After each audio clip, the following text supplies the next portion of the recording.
Take it away. Find your glory, write your story, fearless feet will carry you. Time you own it, take your moment, be a fire burning through. Hustling from night until morning, grinding it out, it won't be long. Feel your power, it's your hour, you inspire, you are strong. Enjoy your Zola. No applause? You're all fired.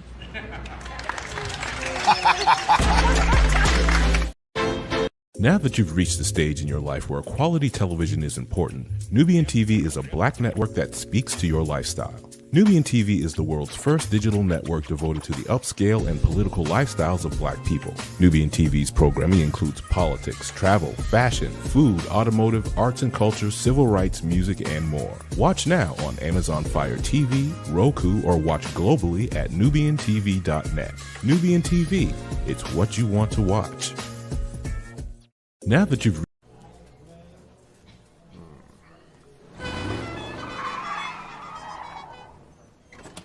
Come with me if you want to live a more delicious life. Oh, maybe we should get in the van. In this world, we don't get to control much. The past, male pattern baldness. Leggies. Got one right now. The urge to pop that bubble wrap. But there is one thing we do get to choose every single day. What we eat. Welcome to the Sonic Department of Research and Deliciousment. We have everything you want, didn't know you wanted, and some things you didn't know were possible. Because we believe if you're not having fun, you're not living free. So come on, let's live a little. Hey, good morning, America.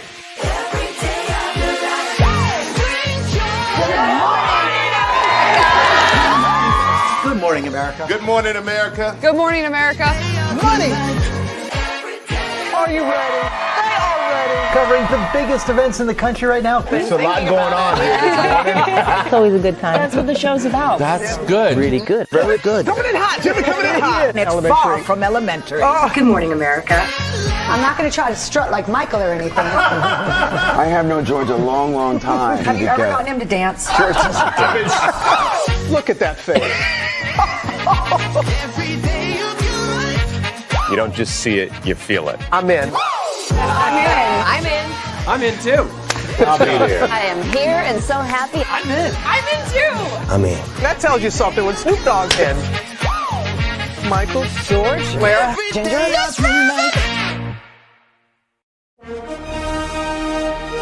Prepare for a journey beyond imagination, beyond belief, beyond anything you've experienced before. Universal Epic Universe, a new theme park where you'll step through extraordinary portals to 5 immersive worlds. Prepare for a cosmic voyage of discovery, an isle of fire-breathing excitement, a shadowy world of monsters and mystery, new wonders in the wizarding world, and a new way to play. Plus the splendor of a magnificent resort hotel overlooking the park. It's all new excitement at Universal Orlando Resort. A week's worth of vacation thrills with 4 amazing theme parks, a variety of spectacular themed hotels, and incredible dining and entertainment. It's all at Universal Orlando Resort, where you'll find new adventures every day. Explore the astonishing worlds of Universal Epic Universe at Universal Orlando Resort.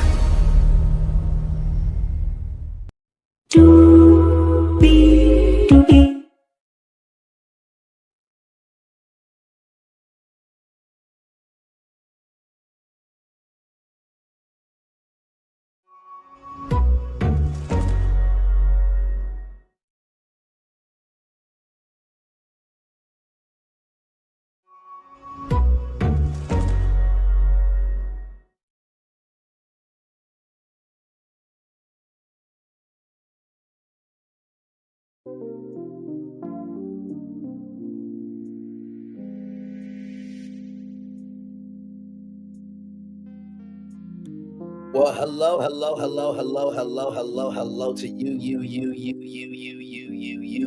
and you. Good morning to everybody. Hello, Linnell Stiller, and everybody coming in. Welcome in. Glad to have you here for the morning edition of Bradley's Virtual Tour Live. Y'all, we have a lot to talk about. We have 1, 2, 3, 4, 5, 6, 7, 8 destinations for you this morning, of course. Alice Ridley, you may not know her name, but you may know her daughter. We'll talk about Alice Ridley. She is no longer here with us. Some sad news to report there. Then we're going to talk about Walter Jones, who was the Black Power Ranger. Had some things to say to the head right about, them hiring a Asian and a black man for Power Rangers. James Toback, y'all, when y'all see how much money this man has to pay for SA, Diddy is not going to get out of jail. Okay. Fyre Festival update there. Someone pulled out of the festival. We'll get to that. Porsha Williams, Nene leaks, Ridley. I got updates for you, of course. Ray J crashing out and going against his sister, who always big ups him. And I would say unnecessarily, Brandy. Okay, I still love you, but come on. You're Brandy, he Ray J. Then we got some news about Toni Braxton and Birdman's marriage. And then Netflix, Pop the Balloon happened. And some people are popping their balloon on Netflix. Plus, we got something to address over here. We're going to do it from the top of the show. Higher is Wayne Lowe's available, but either way, we are live on tour. Let me take down this iconic intro here. You see the virtual tour background. Yes, you do. You hear that virtual tour music. Yes, you do. And one thing to know, two things for sure, that over here on this channel right here, a lot happens early. Roll it. It's a new morning for America's family. Sun's coming up, so make it all that it can be. You know a lot happens early. I'm Harry Smith. I'm Julie Chen. I'm Maggie Rodriguez. Morning everywhere. Come on, get up. I'm Russ Mitchell. And I'm Dave Price. And it's a little early for this. Now this it's a new morning for America's family. Sun's coming up, so make it all that it can be. You know a lot happens early. Every day's good when you're starting it out right. But whenever you're in the daylight, and a lot happens early. Can you feel it when I say? Good morning, everybody. Are you girls ready for the Jonas Brothers? We have an early show exclusive. Yes. A lot happens early. A lot happens early. The Early Show, weekday mornings on CBS. It's a new morning. Yes, it is a new morning. Julie Chen, Moonves, and to Russ Mitchell, Dave Price, Harry Smith, and Maggie Rodriguez. You are absolutely right. On this channel right here, a lot happens early. Good morning, everybody. Hopefully all is well for each and every single one of you. We will get to our 8 destinations here in just a minute. I want to address something with y'all. So yesterday, right? Wednesday. It was Wednesday going into Thursday, right? So you got 3 shows on one day on Wednesday and 1 show on Thursday, right? And it was the news about Kenya Moore's confessionals in her own way. I think I was one of the first content creators to break the news. 300 views. Thank you guys so much for that. So, I'm drinking my water, minding my own business, just moving in my purposeful energy. And, oh, my Lord, you can tell. You can legitimately tell who ain't got nothing else to do. Okay? Who ain't got nothing else to do in life. I mean, nothing. So, here it is here. Here it is. Hang on one second. Hang on one second.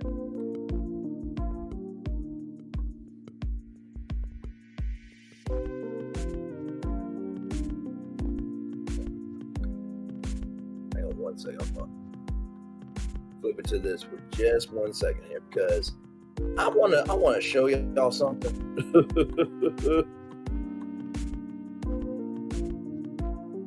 Okay, we're good. Okay. Because I want to show y'all this, right? So, did this live, right? 21 likes. Thank you all so much. I do appreciate that. So, I get some comments here, right? Look, this is giving haters vibe from Eunice, okay? So, this is what I said, okay? First of all, I am a Mr. Male him. Number two, if there's any hater vibes for me, I have those vibes because I don't like bullies, people who want to be hindrances instead of resources. But most of all, I don't think that you want your mom, daughter, niece, cousin, grandmother, homegirl, coworker, any other female, male, or even yourself in your life to have private pictures utilized against them or in a grotesque fashion just because they feel away. That is wrong on every front. And I will always have hater vibes against what is wrong in the world. So once again, thank you so much for adding your voice to the conversation. Have a good day. Okay? That's what I said. And right here, why is it a problem with what Kenya is doing? Clown, calling me a clown. I was following you before. I just unfollowed you with my family and friends. Listen, if you don't unfollow somebody, you don't got to make an announcement, child. You just don't. And I said, listen, everyone has the right to their opinion. God bless you on your journey. It's all good with me. This is news and other content creators. I've talked about this. It is relevant. And honestly, give the same energy to everybody if you feel this way about what they have to say as well. Have a good day. Okay?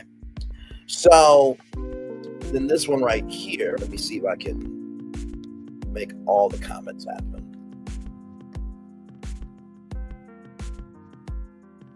So this person here is saying, have the same energy for your mom, daughter, niece, cousin, grandmother, homegirl, coworker, any other female, or even yourself when you're accosted and threatened with a weapon, that of which can actually cause bodily harm, grievance, or otherwise. However, just say it's giving Ryan Peach while you're laying there looking like a Ryan Peach's yourself is wild. So I said this right here.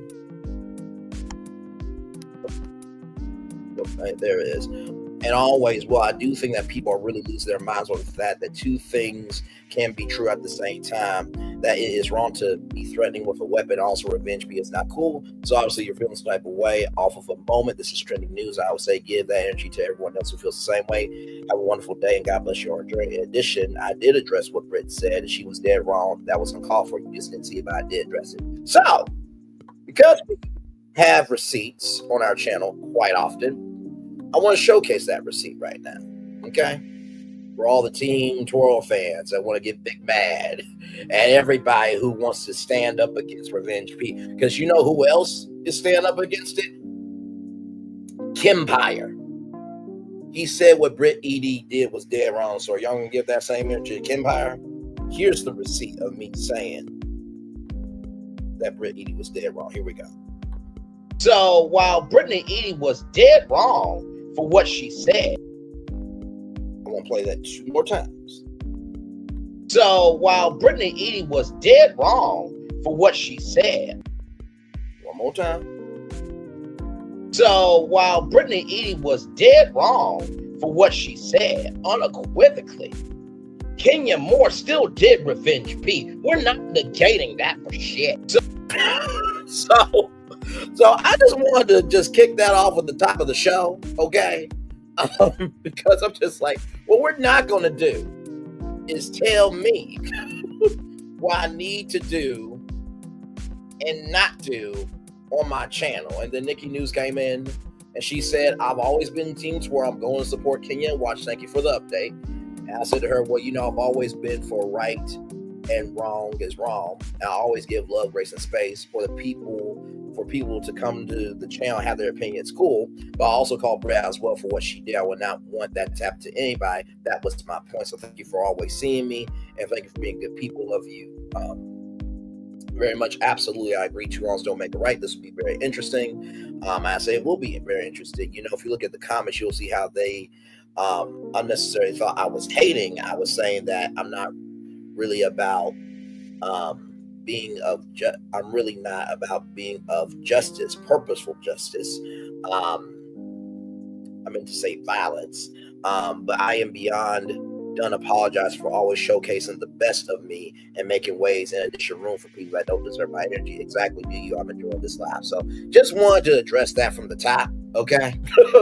So please, the Team Toro, if y'all feel away, give that same energy to everybody else, okay? Because Kenya Moore did that.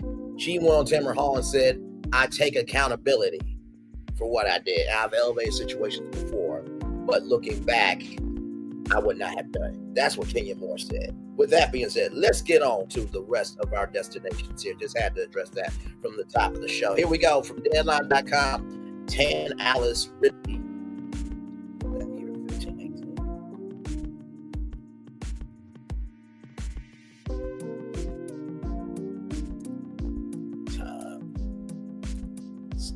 There we go. Okay. Because I'm not making no apologies for anybody who doesn't deserve an apology. All right, so here we go, y'all. From Deadline.com, Alice Tan Ridley passes away. America's Got Talent singer, mother of Gabourey Sidibe, was 72 years old. I saw this and wanted to bring it to you all. Alice Tan Ridley, the mother of Precious and American Horror Story actor Gabourey Sidibe, and also to Empire, let's not forget Empire, a singer who performed several decades in New York City subway stations, Harlem's Cotton Club, and other venues before finding national fame on America's Got Talent in her late 50s, has died in New York. She was 72 years old. Oh, my Lord Jesus. Her March 25th death, was announced by her family. A cause was not stated. Born Alice Ann Ripley on December 21st, 1952, in what was then was called Charles Junction, now Lumpkin, Georgia. Ridley was the seventh of 8 children, and in 1972 moved to New York to teach special needs children. Shout out to that there. Called Tan by family and friends for years, she sang with family members, including brother Melton Lee Ridley Jr., but only turned her focus to a music career in 1992 when she began busking in the subway, singing full-time in the Union Square, 34th Street, and Times Square stations, performing favorites such as I Will Always Love You, I Will Survive, My Heart Will Go On, and others. Ridley's powerful vocals became a local sensation that reached wider audiences via YouTube videos. She was featured in a 2010 New York Post article, and that same year she auditioned for NBC's America's Got Talent with the Raise the Roof performance of Etta James' classic At Last. While her America's Got Talent Season 5 performance, she made it to the semifinals, was perhaps her most impactful career moment. Ridley had several brushes with national fame years before. In 2002, she was the winner on the first episode of Fox's short-lived 30 Seconds of Fame, taking home the prize of $25,000. 3 years later, she was a contestant on Showtime at the Apollo tonight. What, y'all were for me and y'all didn't think I was going to do the intro for Showtime at the Apollo? Hashtag the Apollo. And her music was featured in Dave LaChapelle's documentary Riz, as well as the film Heights. 6 years later, after her America's Got Talent performance, Ridley, at the age of 63, released her debut studio album, Never Lost My Way. She continued to perform in venues around the world until she retired in 2018 due to health issues. In addition to star Gabourey Sidibe and son Ahmed Sidibe, both from her marriage to Ibnu Sidibe, which ended in divorce. Survivors include brothers James D. Jimmy Ridley and Tommy Lee Tom Cherry, sisters Julia Van Major Miller and Mildred Ridley Dent, 2 grandchildren, and other extended family. So I wanted to bring that to you all. A very, very sad story. Prayers up to Gabourey Sidibe and her family. It is never easy losing anybody that you care about, let alone your mom and your dad. So I wanted to bring that to you all. All right, y'all. More Brainley's Virtual Tour Live coming up right from the space right here and right now. Let's see here. Make sure I'm on track here. Okay, our next story. Got it here. From Variety.com, Power Ranger star Walter Emmanuel Jones says playing Black Ranger was a milestone after Ryder called it a mistake for being a stereotype. It was an honor. Yes, indeed. Mighty Morphin Power Ranger star Walter Emmanuel Jones is responding to head writer Tony Oliver, who said in the new investigation discovery series Hollywood Demons that it was a mistake to cast a black actor to play the Black Ranger, an Asian actor to play the Yellow Ranger due to cultural stereotypes. I've always believed in focusing on the positive, Jones wrote in an Instagram post, but I understand the impulse to address what might be seen as cultural insensitivity. But calling it a mistake would dismiss the impact it had on countless people around the world who found inspiration and representation in TV's first black superhero, morphing none other into the Black Power Ranger. It wasn't a mistake, it was a milestone, it was an honor. Mighty Morphin Power Rangers kicked off in August 1993 on Fox Kids, featuring Jones as Zach Tyler, the first Black Power Ranger, and Tui Trang, as Trixie won the first Yellow Ranger. Oliver said in the documentary that none of us was thinking stereotypes when these casting decisions were originally made. It wasn't until my assistant pointed out one day that Oliver realized these castings were upholding stereotypes. Oliver added, it was such a mistake. During the show's casting, Oliver said the Black Ranger seemed to have the swagger of the group, and the Yellow Ranger was the peaceful one who tends to be the conscience of the group. They were looking for actors who had these qualities. In his Instagram post, Jones directed his followers to listen to an interview he gave in March on Jim Cunning's Tuned In podcast. The idea of me being in the black suit never bothered me, Jones said on the podcast, admitting that it was odd when Trixie Tang was cast as the Yellow Power Ranger after Audrey DuBois left the show for pay. Train was edited into the R-rated shot pilot. When Trudy Train came in, it was like she was an Asian girl in the yellow suit. That's a little odd, the actor added, but people tried to make our roles into something that was prejudiced. I think what happened was, as kids got older, they went, hey, that's a funny thing. They turned it into something that was never meant to be. So here is the full Instagram post here. It is incredible how many media outlets put this up. However, while some choose to seek out the negative, I always believed in focusing on the positive. I understand the impulse to address what might have been seen as cultural insensitivity, but calling it a mistake would dismiss the impact it had on countless people around the world who found inspiration and representation in TV's first black superhero morphing into none other than the Black Power Ranger. It wasn't a mistake. It was a milestone. It was an honor. So here it is here. So this is what Walter Jones posted.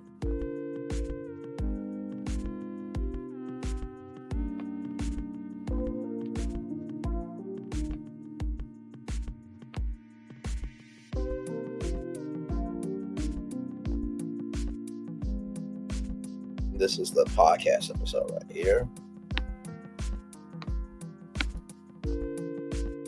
The idea of me being in a black suit never bothered me, and in fact, I was happy about it when I first saw the suit. I thought it looked cool. I thought it looked cool as well. Yeah. I didn't think I would look. I thought I might look cool in red. I know I don't look cool in blue because I've seen it. The black was what I wanted to wear. When I saw it, I was like, I want this one. They're like, that's yours. So, but the idea of why I wore the suit was because of the Japanese footage. And the Japanese footage, the Red Ranger was the leader. So in 1992, I wasn't going to be the leader. I wasn't going to be the leader of the show. And then the Red Ranger and the Black Ranger were kind of always together. So if something happened to the Red Ranger, then the Black Ranger took over. And the Blue Ranger, according to the story, was the nerd and wasn't a great fighter. So, I wasn't going to be the Blue Ranger. I wasn't going to be the Red Ranger. I was the Black Ranger. There's that clip there. Yeah. And we originally in our pilot had a Latina playing the Yellow Ranger. But after we got picked up, we came back, she asked for more money and they fired her. Then it became odd because at first she was Latina and it's like, okay, I'm wearing a black suit, black guy, no biggie deal. But then when Tweet Train came in, it was like she was an Asian girl in a yellow suit and it was like, oh, well, that's a little odd. Was it gold or yellow? I guess it was yellow. It was yellow. But okay. I think what happened was as kids got older, they went, hey, that's a funny thing. And then they turned it into something that was never meant to be. As kids people do. try to make it into something that was prejudiced. I've had a lot of people coming, what do you think about Power Rangers being prejudiced? And I'm like, well, one, I'm a role model for kids in 40 different countries. And what's prejudice about that?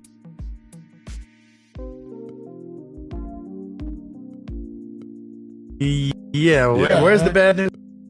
People are looking for bad news. Exactly. Am I uneducated?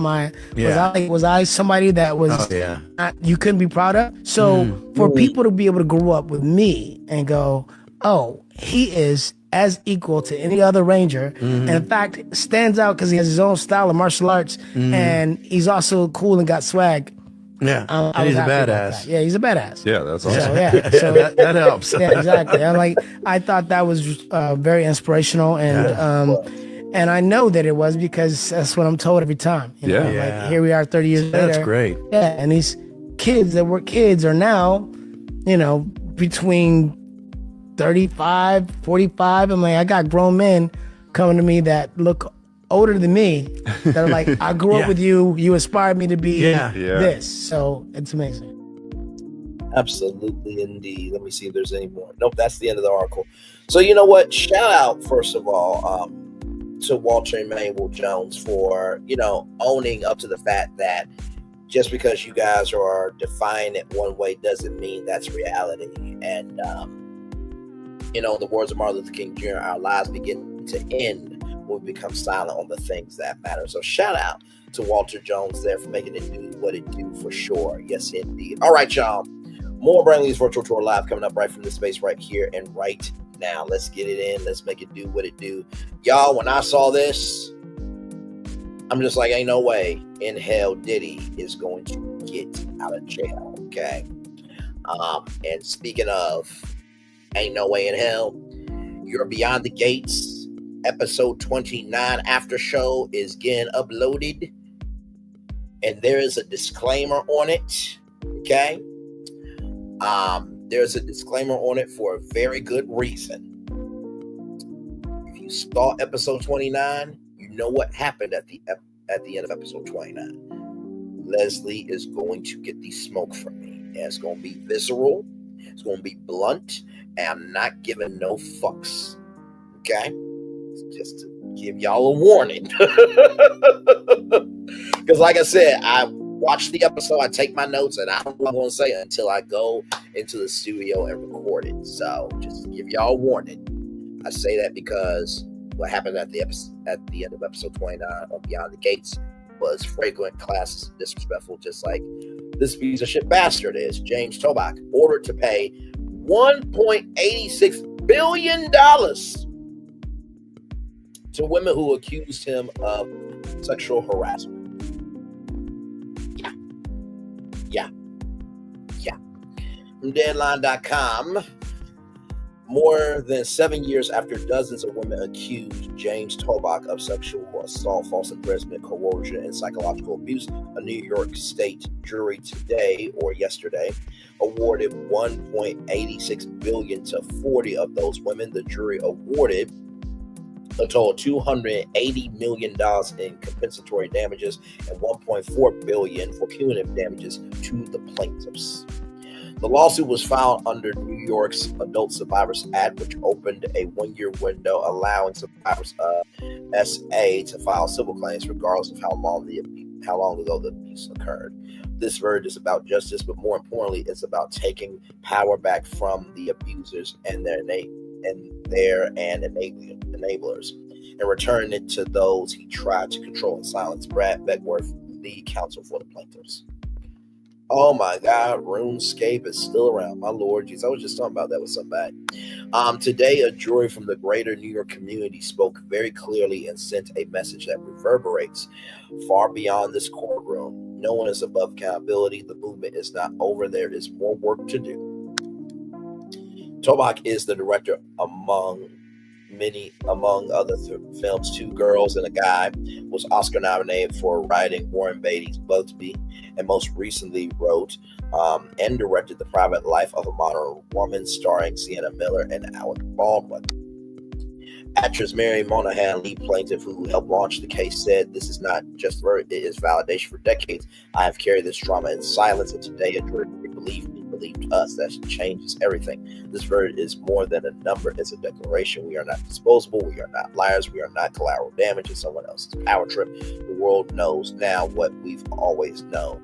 What he did was real. And what we did, standing up, speaking out, was right." Rumors about Toback started surfacing in the wake of the Harvey Weinstein revelations.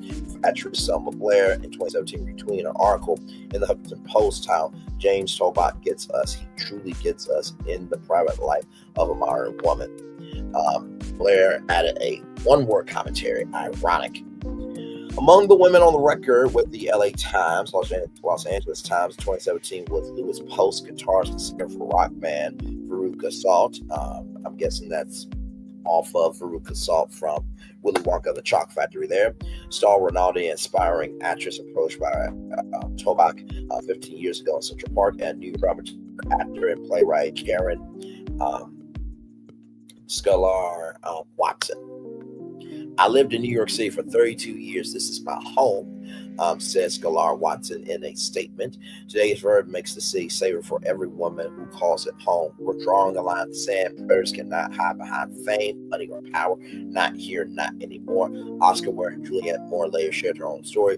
James Toback approached me in the 80s on Columbus Avenue with the same language, wanted to audition, come to his apartment. I refused. 1 month later, he did again with the exact same language. I said, don't you remember you did this before? And then today, in the addition, former Today Show host Nally Morales says she had experience with Toback akin to Moore's. In an interview with USA Today, around the same time, Grey's Anatomy star Ellen Pompeo said there was a situation where she told Toback to go fuck himself. Pompeo said that the incident happened in a public place where she met Toback. She brought along a male friend, which she said Toback didn't appreciate. The minute my friend left, he asked me if I would get naked in a movie. Said Pompeo, I was like, really, dude? My friend has been missing up all 30 seconds, and now he said that. I kind of laughed in his face. Toback, now 80, denied the allegations to the Times, adding that for decades it has been biologically impossible for him to engage in the behavior described by the women in the story, saying he had diabetes and heart condition that required medication. Sir, if you have to pay $1.68 billion and over 40 women, sir, you did it. You did it. You absolutely did it. And the fact that you did not like Ellen Pompeo bringing a male friend around, that said a lot. That said a lot. That's quite a lot, good sir. Like I said, beyond fragrant, disrespectful, and tattered. And by the way, auditions usually happen at a studio, at Warner Brothers, at Paramount, at Disney. Sometimes they will happen, from a photo studio or a dance studio, and it'll be open casting call. You get your number, you sign in. That's how auditions are supposed to go. Okay, so no. That would be like if I had my own. Let's just say that Brantley's virtual tour was on the E Network or whatever network, right? And we were going to audition somebody to be a virtual tour correspondent. It would be in an environment where, guess what? Okay, Mia's at this time at Universal Studios Orlando, or Mia's in New York at Rockefeller Center. Go to Studio 6B because they got the cameras and everything, so we're able to see you. Like, there will be circumstances for a correct audition. So that was just. All right, y'all, more Virtual Tour Live, more Brantley's Virtual Tour Live, coming up right from the space right here, right now. In case you guys did not know, of course, Fyre Festival, Fyre Festival, may or may not be happening, may or may not be happening. So here it is here. Can you hear me now? The latest in the Fyre Festival saga, new doubts about whether it's happening is one. So yeah, like I said, Fyre Festival may or may not be happening, but here is George Stephanopoulos, Rebecca Jarvis, and Michael Strahan from ABC's Good Morning America. Here we go. The latest in the Fyre Festival saga, new doubts about whether it's happening as one performer shares why she backed out. Our chief investigative correspondent, Aaron Katersky, is here with the story. Good morning, Aaron. And good morning to you guys. Founder Billy McFarland is teasing a major announcement today and insisting Fyre Festival 2 is on. But you're about to hear from a DJ who turned down an invitation to play because she thought Fyre 2 would be a waste of her time. This morning, new questions about the fate of Fyre Festival 2. Francesca Keller tells ABC News she was invited to Fyre 2 after one of the organizers saw her behind the decks at New York clubs performing as DJ Donna Francesca. Fyre Festival, the account, DM'd me and asked me if I wanted to play for their festival. Initially flattered, Keller says she became skeptical. He basically framed it as a bunch of beach clubs that they're taking over in Mexico. I asked a bunch of questions. He seemed surprised to hear so many questions from me. He told me that the other artists haven't been giving him any kind of a pushback. Who those other acts are, Fyre 2 hasn't said. Keller says she heard a few names from organizers, but recognized none. There are also questions about the venues for Fyre 2. Government officials deny having any plans to host a major event, but McFarland posting what he says are permits and receipts. One appears to be a permit to hold a special event from midnight to 4 a.m. at a beach club with a capacity of 250 people. My family says I'm insane, that me and my younger brother are insane for doing this or even thinking about going. Asa Maker and his friend Taylor Bordenek scored free tickets to Fyre 2 after Asa's little brother reached out to McFarland himself. I want to be fully confident that when I arrive in Mexico that there is a festival that I can attend and that there will be events and food and lodging and other things. Did you not see of that nature? The first Fyre Festival was supposed to be luxurious, but attendees ended up in tents eating cheese sandwiches. Francesca Keller says she was happy to decline the invitation to DJ at Fyre Festival 2.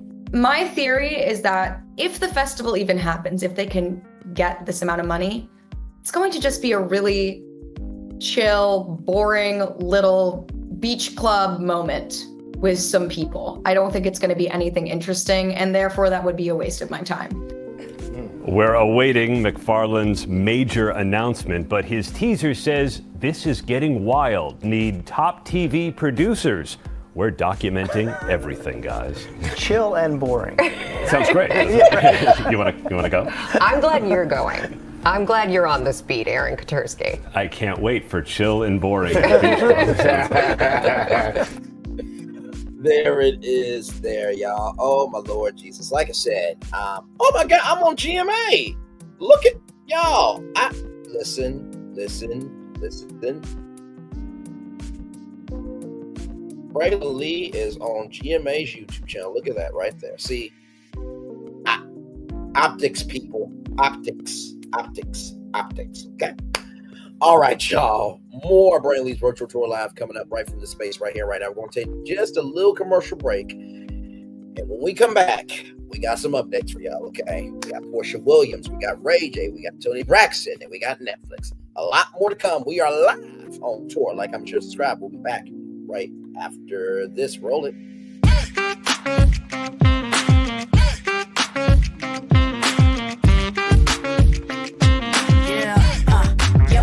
All day. Yeah, we're working, let me play. You know me, work real hard, now we're ready, let's play. Ay, hustle up, yeah. Ready, set, let's go, yeah. Hustle up, yeah. Ready, set, let's go. Turn it up a little louder. Now get low, come on, drop it to the floor. Yeah, drop it to the floor. Turn it up. Turn it up a little louder. Now get low, come on, drop it to the floor. Yeah, drop it to the floor. Turn it up a little louder. Now get low, come on, drop it to the floor. Yeah, drop it to the floor. Turn it up a little louder. Now get low, come on, drop it to the floor. Yeah, drop it to the floor. Turn it up a little louder. Welcome to Universal's Volcano Bay. A new wave of theme park. A new kind of paradise. Here, time doesn't fly. It simply floats by. And when it's your time to ride, you go right to the slide. Yep, paradise works in amazing ways. You're welcome. Volcano Bay. One of 3 amazing theme parks at Universal Orlando Resort. Where are the girls that like to have fun? Chicas. Where are the girls that like to have fun? Chicas. Where are the girls that like to have fun? Chicas. Where are the girls that like to have fun? Chicas. Where are the girls that like to have fun? I'm a fun girl, very fun girl, see a shot, take a shot, never run girl. I'm a fun girl, very fun girl, see a shot, take a shot,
I'm loving it.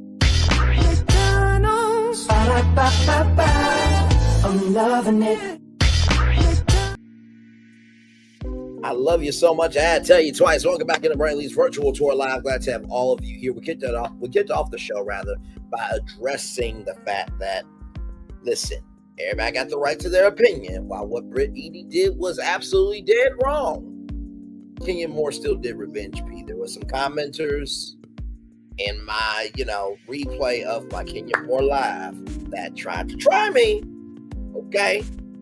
And I would like to see them give that same energy to everybody else that feels the same way. Okay. So we addressed that. Then we talked about Alice Ridley. She is the mother of Gabourey Sidibe. She passed away at 72 years old. Then we talked about Walter Jones, the first Black Power Ranger, and how it was an honor for him to do it because I think it was a writer or producer, executive producer, said that it was a stereotype to cast a Black and an Asian into Power Rangers. Then James Toback, who had a sexual harassment case, has to pay $1.68 billion to 40 women. And then we just talked about Fyre Fest, a potential Fyre Fest DJ who backed out of the festival, that she was asking questions upon questions, and Billy was taken aback because other artists weren't asking those questions. So, Billy, I can't wait for Fyre Festival 2 documentaries, brother. Can't wait. You could have just done a huge movie and just made it do what it do and just hope it made a lot of money. I think that would have been better, or at least a limited series. You know what I mean? By the way, I'm on Good Morning America's YouTube channel right there, as you can see there. So how about that? Look at that. Look at that with all that content there. How cool is that? All right, y'all. More Brantley's Virtual Tour Live coming up right from this space right here and right now. Some updates for you all. Britt Edie did an interview with Access Hollywood. Now you're probably wondering, well,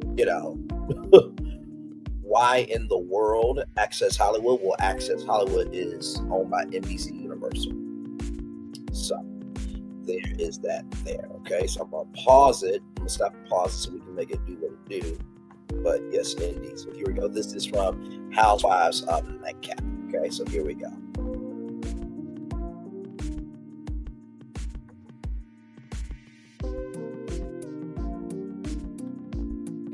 Nobody would want to go through what I experienced. And I'm so grateful that I was not in that room when that happened, because that would have been a moment where she was looking to trigger me and she was looking for me to act out. She was not threatened by me, because you don't do something like that if you're threatened. So for her to do that, it was all premeditated. She had she was never interested in making things right. She wanted to embarrass me. She wanted to humiliate me. And this was her big moment. I will definitely agree. It definitely was her big moment for her hair salon. Now, like I said, unequivocally, undeniably, and without any room, what Britt Edie did was dead wrong for saying that as a statement. But also, in the same token, if you want me to highlight Britt Edie's wrong, Kenya Moore also did wrong as well for Benjamin.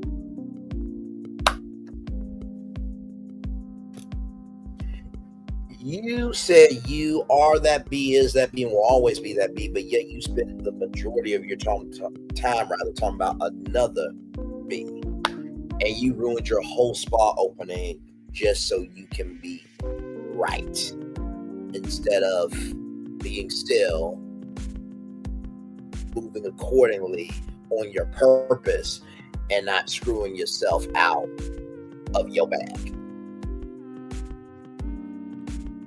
So why would you do this at your big moment for someone that you're threatened by? Why? Why would you do that? Did some of the other ladies though rally around you? Because I know, like, in that moment, Kelly rallied. She left. All the ladies were disappointed. I mean, a couple of them stood back. Maybe Drew, and I think Angela. No, she did come, but they knew it was wrong. But I felt that they still wanted to support her, and that's what I didn't like. sometimes you have to stand on business and say, this isn't right, and hold your friend accountable. If someone is really, truly your friend, they're going to tell you when you're wrong. Absolutely. Not sugarcoat it, not pretend like it's okay or she deserved it. No, wrong is wrong. Yep. And that's why I was disappointed with some of the ladies that they were just like, well, no, you couldn't imagine being put in that position. And that's why I was just a little hurt by the ladies. And it was a very emotional time for me when I needed everyone's support. And So here's the thing. Not everybody deserves the best of you. Not everybody deserves the best of you. Not everybody deserves the best of you. What happened to Britt Eady was dead wrong, because let's keep it a buck. If this happened to Brooklyn, right? Let's just say Brooklyn was Britt Eady's age and somebody did that to Brooklyn. We would all say that would be wrong, right? And I think to that demented, reckless, and tattered commenter that said I was sitting here looking like a rotten peach while calling Kenya Moore having rotten peach energy. The reason why that commenter and the other one are losing their rabbit ass minds because they don't know how to be for the side of right is right, wrong is wrong, because they want to look like they are with the camp, right? They want to be in the camp, not out the camp, rather. And so I don't roll that way. I believe that you can like somebody, but that doesn't mean that they don't get deserved. I believe you can like somebody, but that does not mean they don't deserve to get called out. Actually, you know what? I think, do I not have a short on that? I think I do. Hang on one second. Hang on one second. Because I think I have a short on that.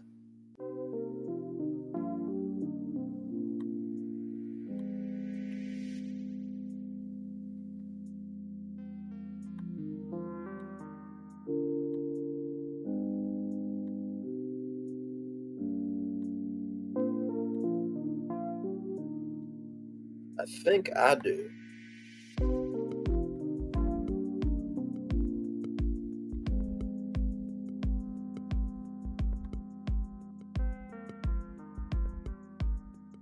Give me one moment.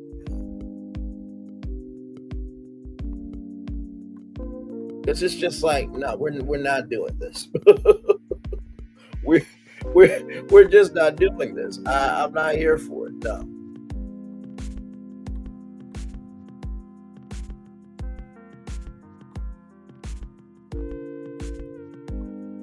Yep, here is that short. Here we go.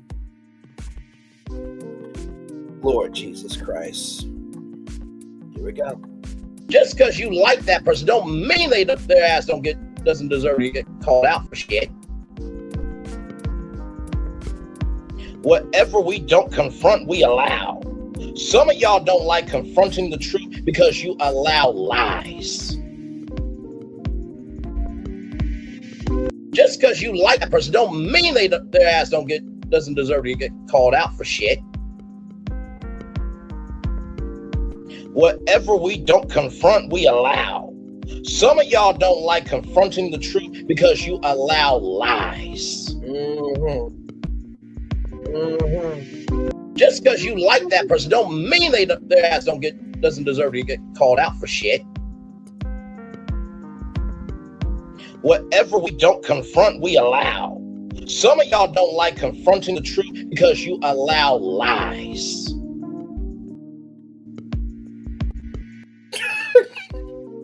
Factual,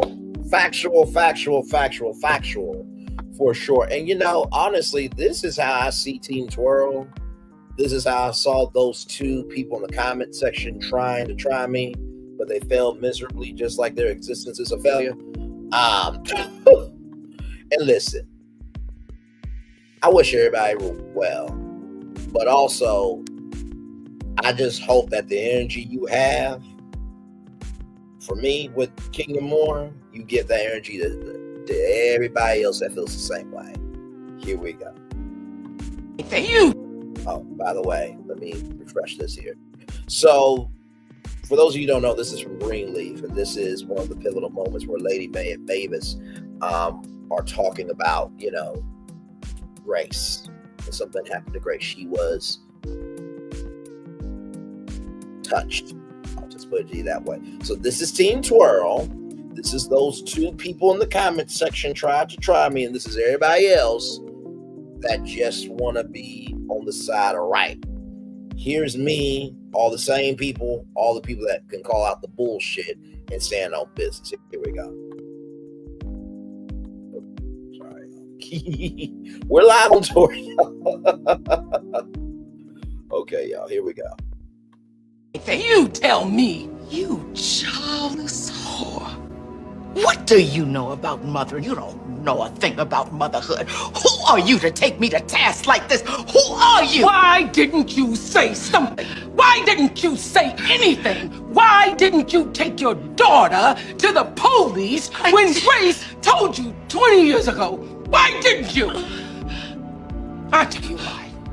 Because you're like everybody else. You don't want to believe it's your brother, your father, your son could do such a thing. So they look the other way, and that's exactly what you did. You looked the other way. You're no different than anybody else.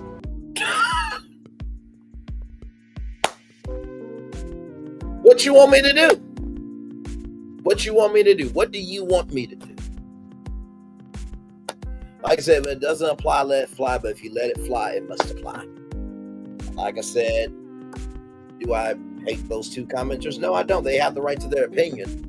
But also, too, don't chastise somebody who believes that wrong is wrong. Because you know what those two commenters really showed? They showed that it doesn't matter about the wrong done to other people, just as long as the wrong is not being done to the person that they like. Okay. Let's keep it up. Let's roll back. Grateful that in that time, Kelly was there for me. Cynthia had my back. Porsha, which was a friend of, well, still a friend of Kenya, she came there and was just like, I couldn't do this. And, it's an unfortunate situation. And I'm so glad that I wasn't there because she wanted to potentially take this opportunity from me. And she was like, see, you should be gone. And I feel like we're all here to support each other, to support each other's businesses, to be a sisterhood. And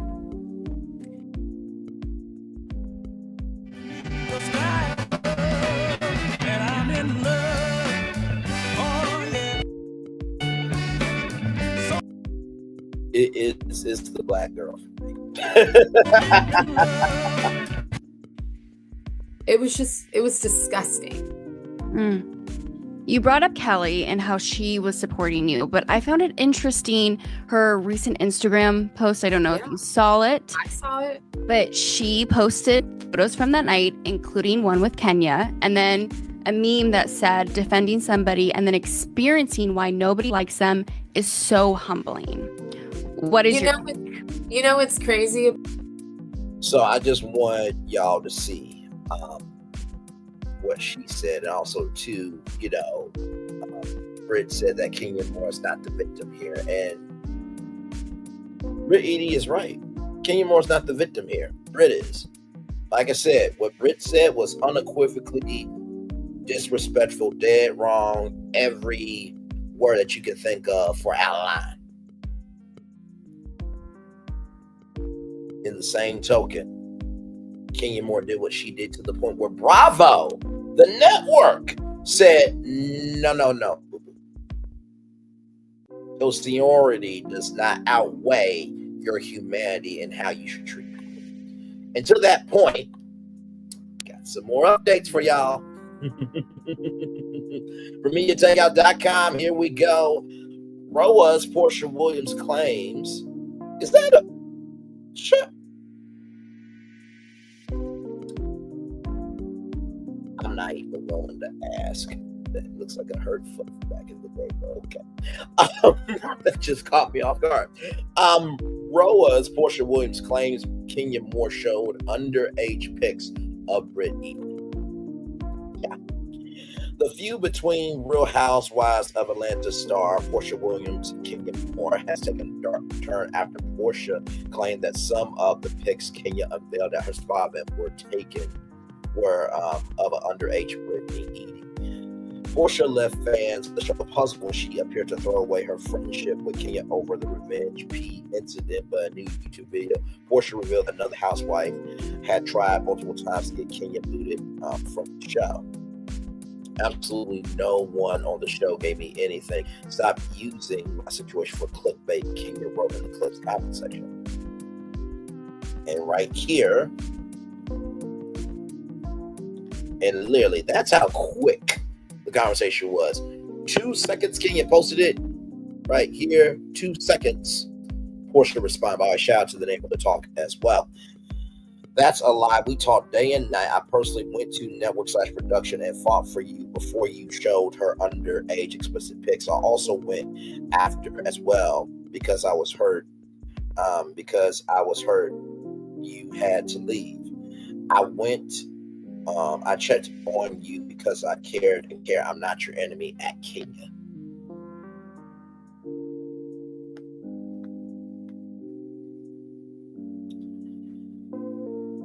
Oh, my Lord Jesus.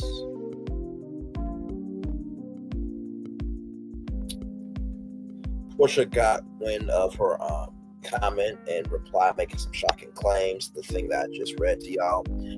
If Porsha's claims are true, it could explain why Bravo producers respond so harshly to Kenya's antics and why Grit received no consequences.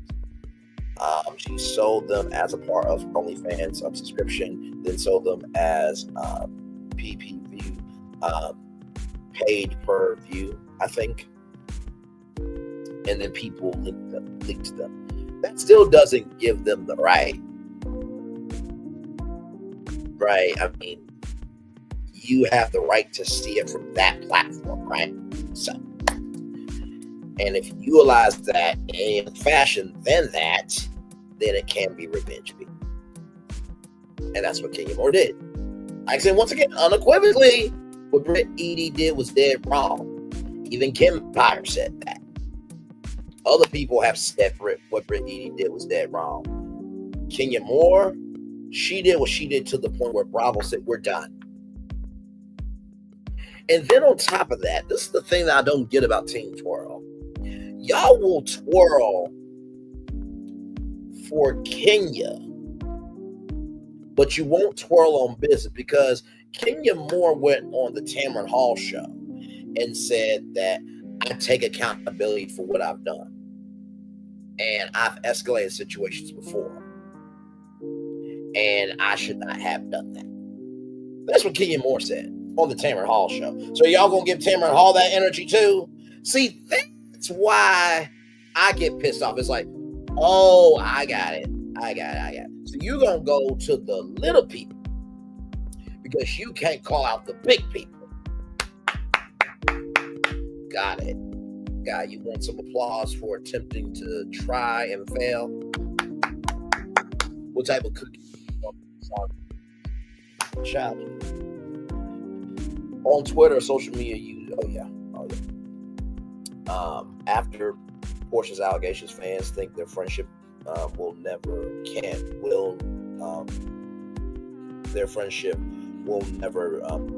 never be repaired. So there is that. And then right here, like I said, MediaTakeout.com. Porsha Williams has her new YouTube channel. In her Porsha emergency episode, she claims the housewife who was still on the show was working overtime to get Kenya Moore fired. There's a housewife who's still on the show right now that went to producer several times to try to get Kenya fired. That the housewife in question may have gotten her wish after Kenya's shocking spot reveal. So right here, while Porsha did not reveal who the housewives was, she did say she did not agree with trying to get cast members fired. So we're all trying to make a living for our kids and families. Porsha says, I would never call for nobody to get fired. Even though you said you hope that Drew gets fired from Go Naked Hair on national television, you got upset with Dennis.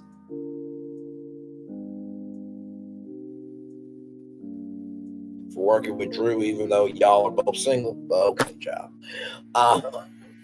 You use your child as a pawn and say, this is going to dictate how you move with your child. Okay. Oh, Lord Jesus. But this person went behind closed door asked for Kenya to be brought multiple times. This person is still on the show. Yeah. But that's not all, though. Nene Leakes got into the chatterization. Mm-hmm, sure did. Sure did. Mm-hmm, yes, it did.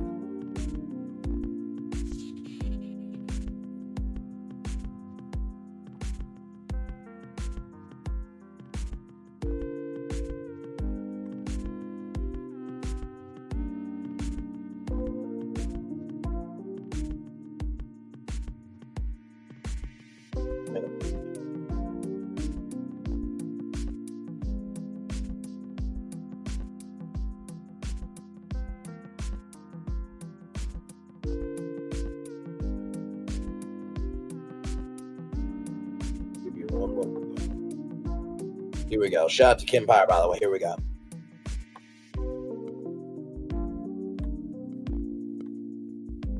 I think at the very least, I'm owed an apology. It makes me wonder if Kenya had decided to apologize, would Kenya had continued with the show? So that's the element I'm wondering in regards to what happened behind the scenes.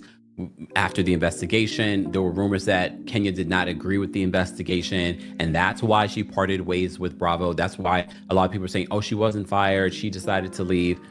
So it makes me wonder if she was so stubborn about apologizing for whatever reason. And again, no one's arguing that Britt is wrong at all for bringing up pistols, whips, whatever it may be. But I want to repeat that 2 more times for the 2 subscribers that try to try me and everybody on Team Toro. I just want to repeat what Kim Pyre said 2 more times. The investigation, and that's why she parted ways with Bravo. That's why a lot of people are saying, oh, she wasn't fired, she decided to leave. So it makes me wonder if she was so stubborn about apologizing for whatever reason. And again, no one's arguing that Britt is wrong at all for bringing up pistols, whips, whatever it may be.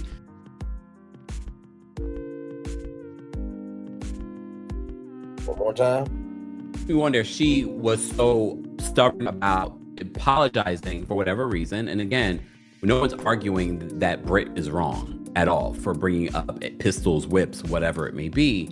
But it makes me wonder if Kenya would have continued this season if she had just apologized for what she did. According to the graphic that they posted, that it was after this event that Bravo decided not to continue to film with Kenya.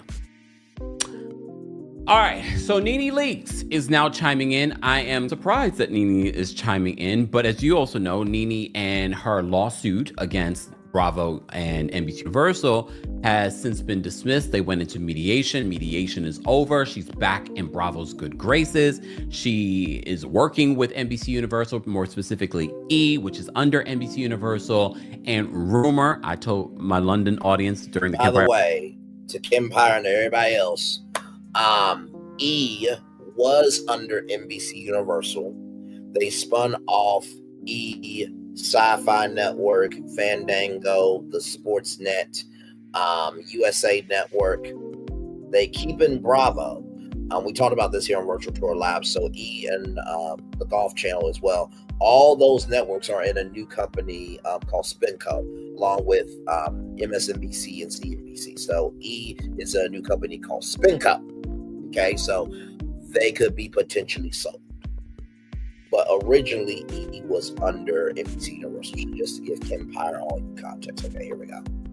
After Dark live show, you guys had that exclusive back in December that Nene will be featured on season 4 of The Traitors. We shall see. Nene is chiming in because, and I've seen this video multiple times, as soon as the Kenya parting ways with Bravo happened, people were already talking about some of the things that Kenya had said in interviews, more specifically this. Network is sending you a message. You're not as important as you think you are. The message is very clear. Either the network feels that you're still a valuable asset on the show, or they don't. And you're replaced or phased out, and you just have to move on. So, as you can see here, Nene shared this on her Instagram story, and she wrote above this video, the message is very clear, looking eye emojis, and then ha ha ha ha under it. I also want to be fair. Kenya has done other interviews, even after this, probably even in this interview, has said that Nene has been such an important part of the Real Housewives of Atlanta. She has said if there was anyone that she would bring back, Nene has always been a part of what Kenya has said about an ideal cast. That don't mean what Nene said wasn't true, okay?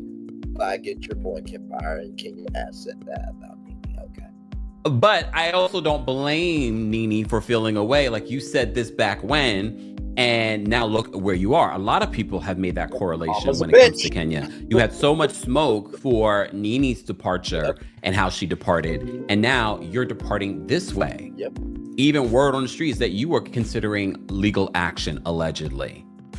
So it is very interesting how you had all of the smoke for Nene back then, and now you're in a situation with the network, and now Nene's back in the good graces of the network. And I've always speculated that I felt as if Bravo getting back in the good graces with Nene was partially because of the reality TV reckoning, also partially because of what happened with Kenya. They felt like, well, if we bring Nene back in, this is going to help our case when it comes to the reality TV reckoning, the things that Nene said in her lawsuit about discrimination, and now with Kenya leaving. I also have heard from sources that although Nene's back in the good graces of the network, they are not considering bringing her back to the Real Housewives of Atlanta yet. Guys, I know this was a mouthful. There was a lot of Real Housewives of Atlanta stuff to get into and to talk about. As always, I want to know your reaction to what Porsha had to say, what Kenya had to say, what Britt Edie had to say, and now the OG, the Real Housewives of Atlanta, is chiming in. Nene Leakes. Let's continue this conversation in the comments section. As always, be sure to like this video, subscribe to the channel, and hit that notification bell so you never miss out on breaking news when we go live or when we upload. Thanks for watching. Here we go now. By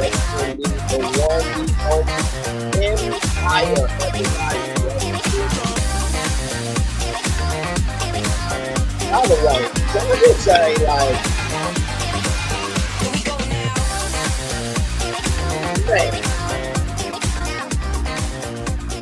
I know Kim Fyre doesn't have to get to 1 million subscribers, but I cannot wait until Kim Fyre gets to 1 million subscribers. He doesn't need it, but I promise you, when he gets there, it's going to be amazing. By the way, I saw this online, right? So as I was doing my research to get your destinations together, somebody tell me why this was on Threads and Instagram 5 days ago, but I could not find it. But shout out to the internet. It says, who has the best salon or office suites in Atlanta? A building with suites would be really nice. Tag below or email booknene@gmail.com. I'm like, are you trying to shade Kenya Moore's hair spa? Oh, my Lord Jesus. All right, y'all. We got more Brandley's Virtual Tour Live coming up right from this space right here and right now. Let's talk about Ray J from BeAThingOut.com. Here, let's get into it. Ray J and Brandy are fighting. Ray J crashing out. Ray J puts Brandy on blast over viral text, admits that he's crashing out. Ray J is back in the headlines. When is his ass not in the headlines? But this time it's not for tech, music, or reality TV. It's for calling out his big sister Brandy on Instagram in the middle of what honestly sounds like a full-blown emotional spiral. Brandy, right here. Here's what went down. Ray J posted a screenshot of a private text exchange between him and Brandy, sparked by a viral moment involving Twitch superstar Kai Cenat. Apparently, Ray had been trying to join one Kai's chaotic live stream sleepovers, and Brandy was not impressed. She sent him a message that simply read, "Come on, Ray, what's going on with you? You're so much better than this." Now, if you're a big sis, that probably sounds like tough love. And that's what it sounded like to me. Ray J did take it that way in a lengthy Instagram.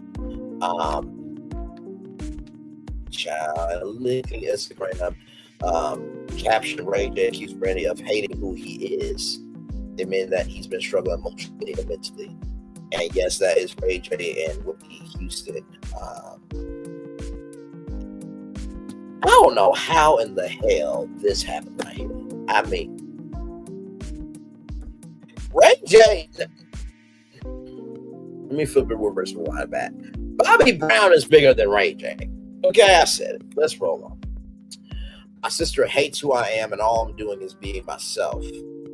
I don't know how to be better than who I am. I'm tired, but I get depressed trying to change who I don't have a wife anymore. I have no stability. Because you cause the instability, you dumb fuck.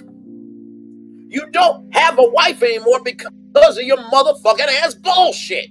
You the one who pushed her into a pool. You the one that cheated on her multiple times. You the one that told her not to go for poker, and now she is becoming known in the world of poker. And your ass is... I mean, dude, you might as well just... Jesus Christ. I can't. No, you don't get to do this shit, bruh. No, you don't. You're the one who manipulated your kids to get them on your side after you and Princess had a fight. Princess called the police on your ass after y'all got into an argument about a divorce. Bruh, you keep going back to her because you know good to damn well she is probably the only motherfucking woman that would invest in your ass after all the shit you've done. Because let me tell you something, Ray J. Let me tell you something. In the words of a brother that is in jail, when a woman's fed up, ain't nothing you can do about it. So no, you caused your own demise. Now, lay there, roll over, and take in the words of Maurice Scott, who said that to Kimmy Scott when she had cancer.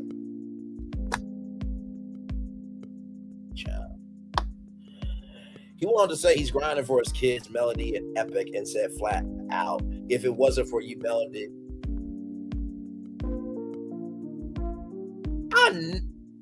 Wait a minute. Let me zoom in on this. Oh, thank God. Okay. Ooh, Jesus. Okay. Okay. This is why reading is fundamental. If it wasn't for you, Melody and Epic, I would have been locked up or dead. I'm crashing out tonight. Ooh, heavy. Now let's pause the drama for a second. Ray J is known for being a little extra. This time it feels deeper. Brandy hasn't publicly responded, and honestly, she probably won't. She's always been the private, protective type, but fans really have plenty to say. Some thought she was just being the classic sister checking in on her little brother before he does something embarrassing. Others felt Ray J need more support, not criticism, especially if he's going through something serious. Really? You know what? No. No. Everybody who's saying Ray J needs more support, not criticism. Let's see y'all fucking closet. Is it clean? Let's see your family and friends' closets. Are they clean? Because y'all will support some bullshit of people that would not piss on you to put the fire.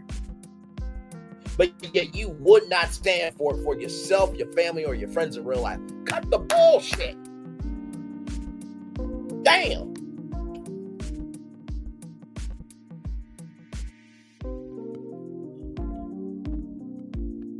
And like, dude, Kai Cenat's got the right to invite who he wants to or not. You upset about not being invited to a sleepover? Child, please. Do you not know how much I want to host the Kids' Choice Awards one day? Do you see me out here saying, Nickelodeon is this, that, the third, all around the world? No! Dumb fuck! No! You don't get in some places. That's okay. Dude. And Cenat is bigger than you, Ray J. He is. Dude. He's got branding deals that you wish you could get. He's in spaces you wish you could be in. But most of all, Kanye and I got the sauce, and you ain't got it, bro. You just don't have it. Jesus Christ. And listen, before y'all say Braylon Ray J is somebody's dad, he's somebody's brother, he's somebody's cousin, he's somebody's nephew, he's somebody's uncle, he's somebody's best friend. No! If Kanye West could say that he almost unalived his daughter, and he did say that shit. He did. You know what? I'm gonna bring it up because we don't allow this damn show. No, we don't. We ain't gotta do just anything to exist. No, the fuck we do not.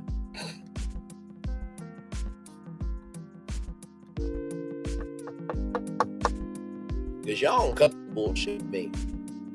Y'all don't cut the bullshit with me. Okay? Listen, I'm not playing. In the words of Melody Cherie, I'm not about to play the piano with y'all. I'm just not. Right here. Here we go.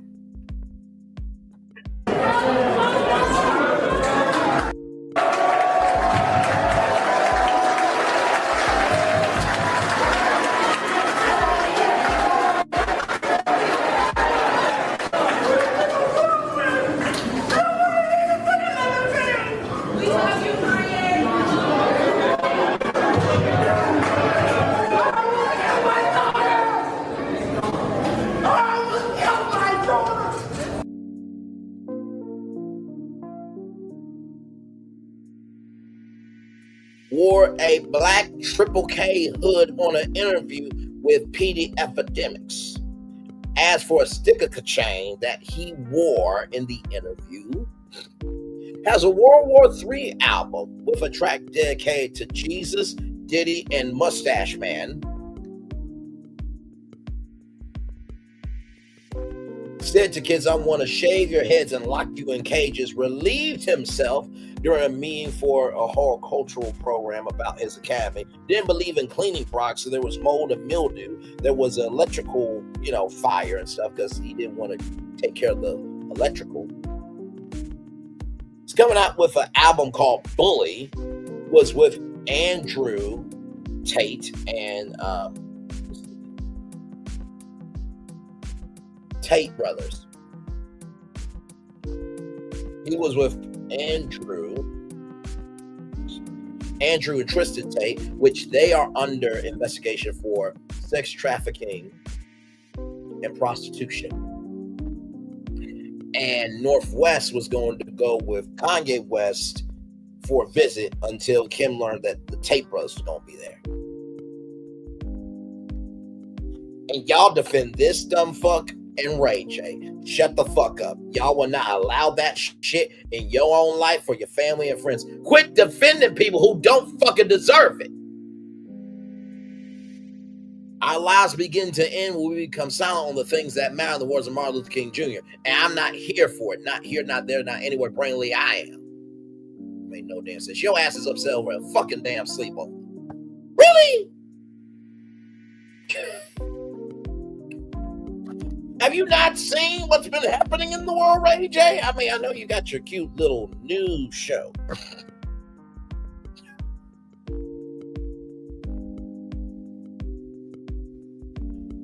The president of the United States is trying to get rid of the African American Smithsonian. He believes that he can run another term against Obama, who's already served 2 terms, and the president who's in office now, this is his last term. Okay?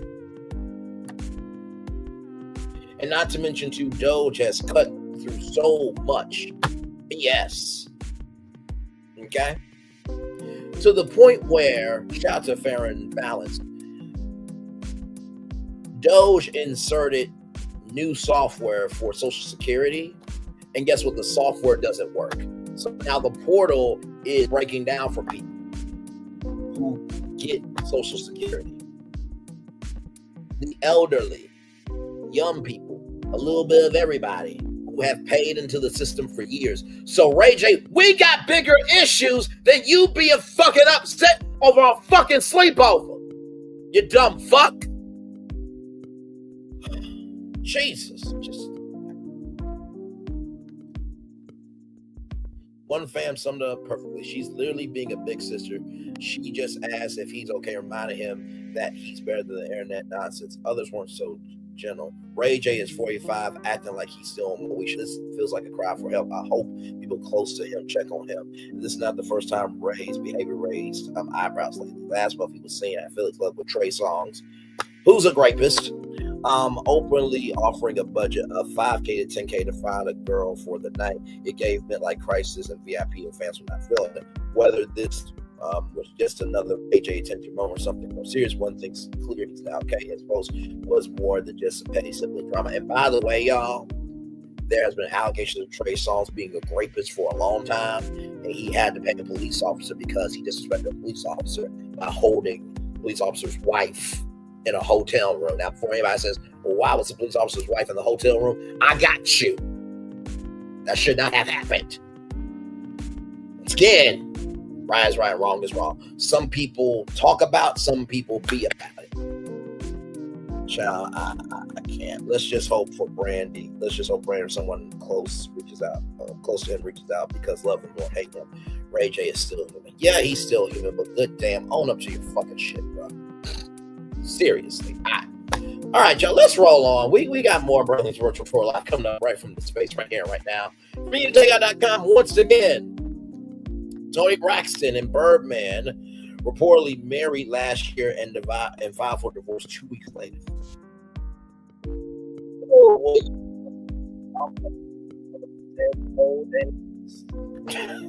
You can't take it, won't take.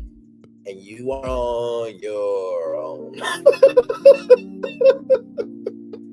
What did you want me to do? What did you want me to do? What did you want me to do? You saw the thumbnail. You know my voice, and damn it, you know why you here. Good Lord Jesus. Toni Braxton reportedly tied the knot with long-term partner, Cash Money boss Birdman last year. According to court documents, they were married on August 8th of 2024, but the single filed divorce just 2 weeks later signed their marriage as irretrievably broken. Wait a minute. It was irretrievably broken after 2 weeks. Oh, Lord. In the paper, she claimed that they had separated just 2 days after they were on August 10th. Wait a minute. Wait.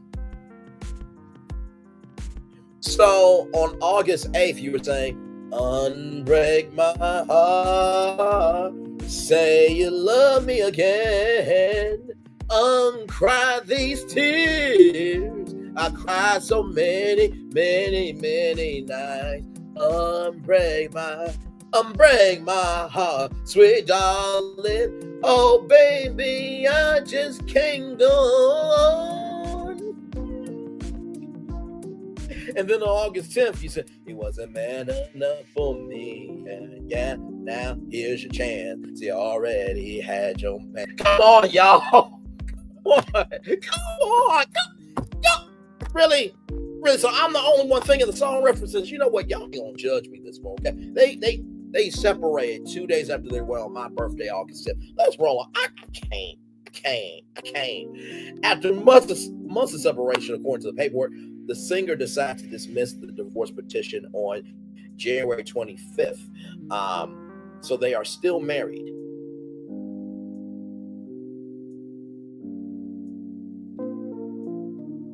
Hey, I got a friend that wants to come in. They have something they want to say.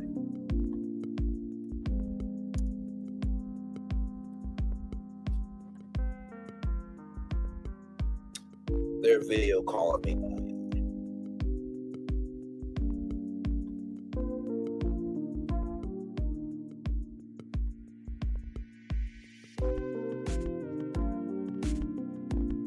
One moment.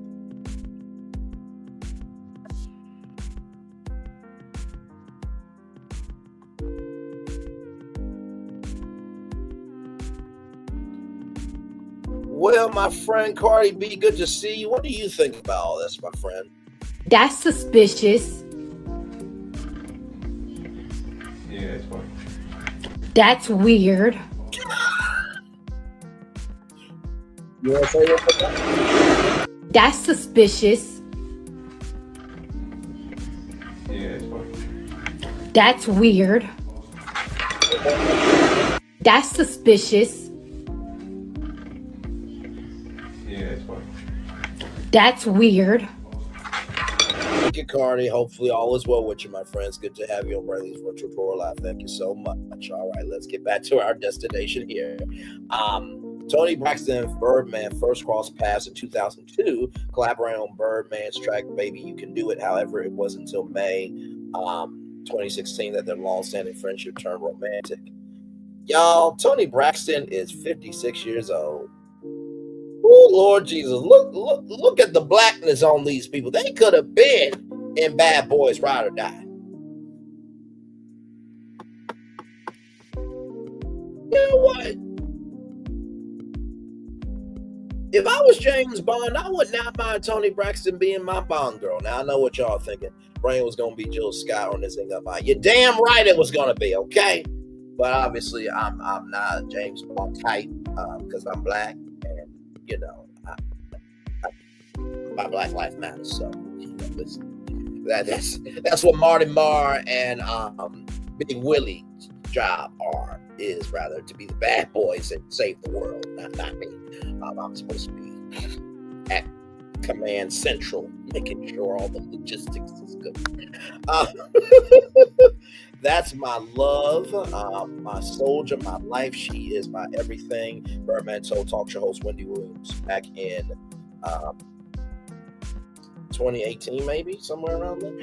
She's the love of my life. I love her to death. By February 2018, rather, the couple announced their engagement, only to call it off in January 2019. In December 2023, Toni Braxton took to social media to deny a rumor circulating that she and the rapper were wed. My dear friend Birdman, I are not married, never been married. We're both single, she wrote at the time. Well, is this going to be on the new season of the Braxtons? That's pause right now. Shout out to our good friend Steve for telling us that intel there. All right, y'all. So, Pop the Balloon happened on Netflix. Now, for those of you who don't know what Pop the Balloon is, it's basically where men and women, they all have balloons. Somebody comes in, says, my name is, and they decide whether they stay or go. And how you do that is you pop your balloon. So, here's a video from Comedy Hype before we get to our destination.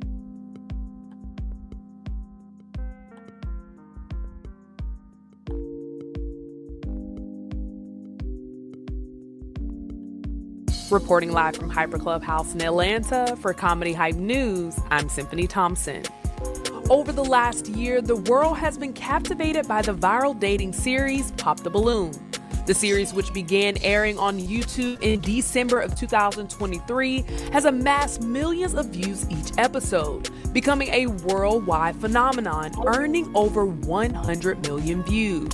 The show features multiple single individuals trying their hand at love, answering questions, all while trying to keep their balloon unpopped. Once someone does pop their balloon, their shot at love has ended.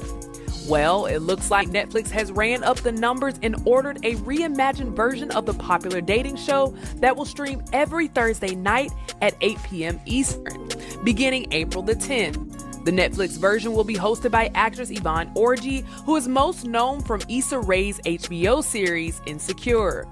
Once the new series was announced, fans took to social media to express their hesitation over the new version, with most criticism coming from the fact that the online show's original host, up-and-coming Arlette Amuli, has been replaced with a veteran star.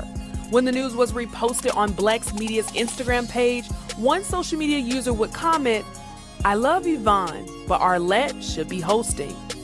Another social media user would share a similar sentiment by writing, "Confused on why they didn't get the original host, but I guess they wanted a celebrity face to host it. I hope the creators get paid from this." One more user would agree and chime in, "Glad Arlette is attached, but she should have been the host." Another user defending Netflix's choice of a new host would write, "Y'all don't understand business, just emotions. That's why Netflix is Netflix and y'all are y'all." Another social media user would go on to comment on the hosting choice, writing, "Great concept, but the casting feels off. Honestly, Niecy Nash would have been a better choice. Someone who's experienced marriage, divorce, and remarriage to a woman. It's hard to connect with a host who hasn't been in a long-term relationship or marriage, especially when discussing topics that require lived experiences. And she's a virgin. Half the contestants are going to speak sexual, etc. Although both Arlette and her husband are credited as executive producers of this new version, fans still seem to be upset that Arlette is no longer the face of the show and empathize with her not being able to capitalize on her hard work with the upgraded platform. Deadline has reported the Netflix version will feature reality stars including Johnny Bananas from The Challenge, Chase Damore from Too Hot to Handle, Farrah Abraham from Teen Mom, and Zaina Sasay from The Ultimatum. Both Arlette and her husband would release a joint statement commenting on the latest venture. We're thrilled to see Pop the Balloon take on a new life of Netflix. From day one, we've kept love and fun at the heart of the show. Watching it evolve and soar beyond our wildest dreams has been truly exciting. As executive producers, we're proud to support this next chapter and can't wait for both new and longtime fans to experience it. Yvonne is engaging, witty, and authentic, and we are looking forward to her serving as the host for the reimagined version at Netflix. So, what do you guys think about the Pop the Balloon show heading to Netflix with Yvonne Orji as the new host? Should Netflix have kept the show's original host Arlette? Let us know in the comments below. And stay up to date with the latest news and comedy by subscribing right here to our YouTube channel. Hit the bell and select all so you can receive notifications to all of our content and not just some. Check out Hypers Club for all your cool and original merchandise and content. And for our YouTube viewers, if you like this story, send us a super thanks by hitting the button below and you can tip us what you want to show your support. Reporting live from Hyper Club House in Atlanta for Comedy Hype News, I'm Symphony Thompson. Thank you, Symphony Thompson, for sure. And we did cover this on Virtual Tour Live, and I said that, you know, when it comes to social media, I get what that one commenter said of, you know, this is why y'all are y'all and Netflix is Netflix. However, I believe that if people have done the work, they deserve the credit. And I believe that woman should have been the original host. And if it ain't broke, don't fix it. And what should have happened is that, you know, people feel like social media is the new TV. And in a lot of ways it is. Social media is supposed to be a second screen. I saw a comment from someone on social media saying, well, why do we need to watch Real Housewives of Atlanta when we can just get the tea online? And it, pun intended, popped the balloon of Roa, right? Because where does Roa go from here? Social media is supposed to be a second screen experience, not the experience. And so to that point, as I was getting your destination scared for our roadmap here, y'all, this came out 2 hours ago. Social media is a buzz.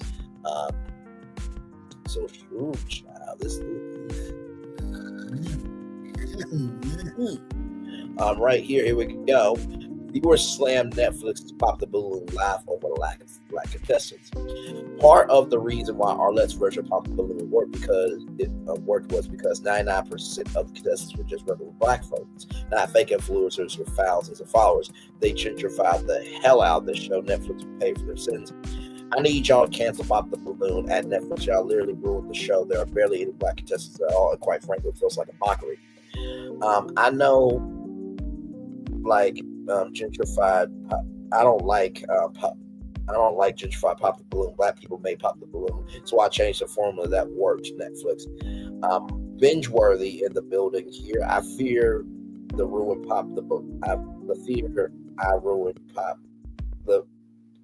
the ruined Pop the Balloon.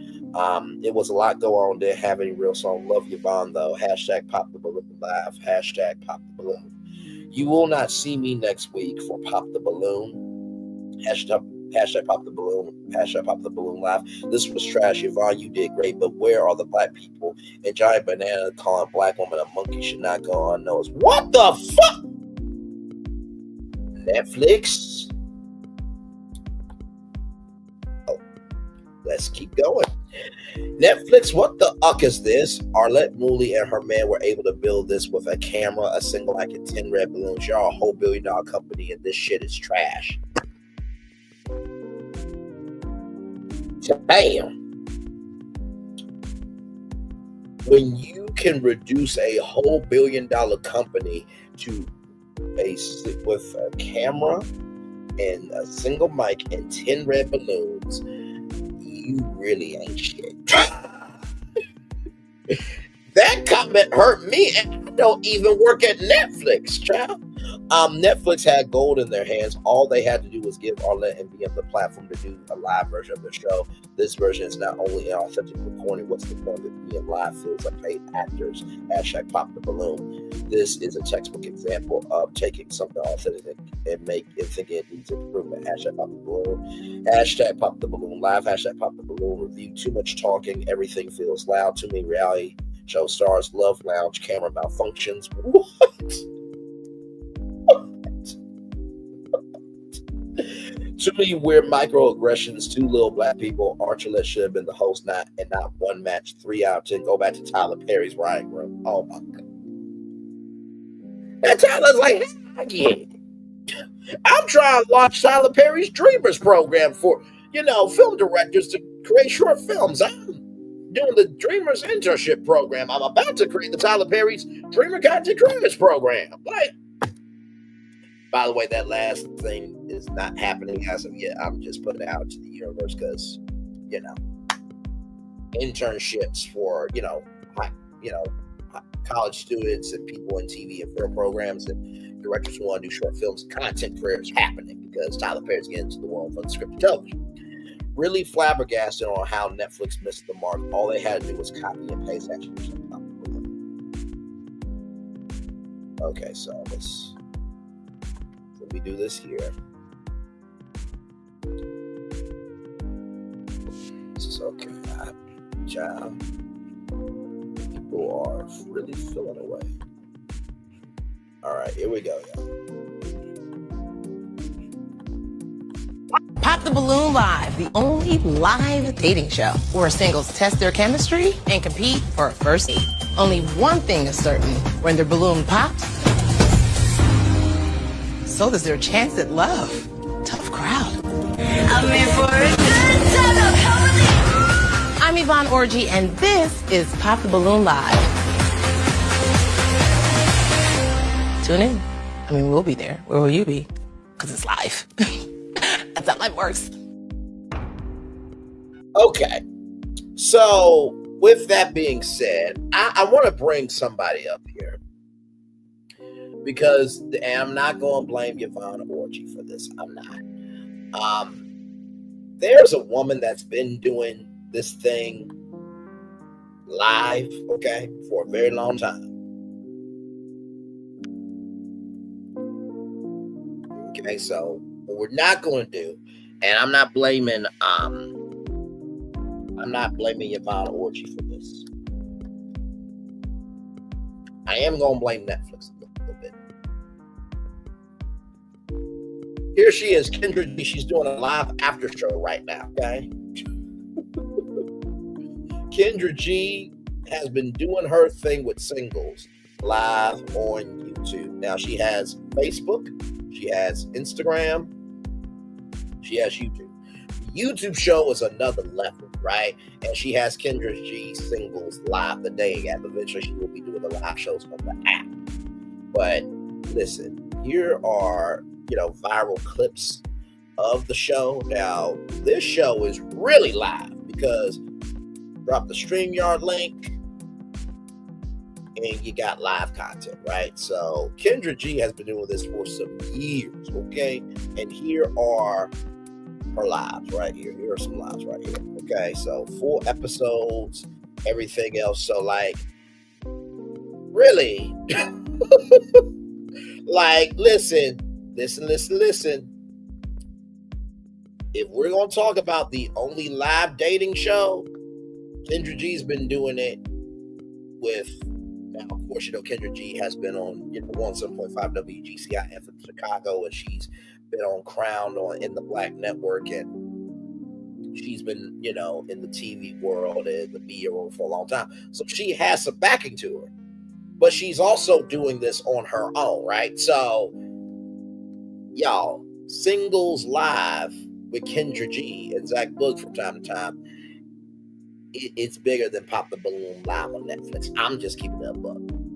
Okay? So just keeping it up. All right, y'all.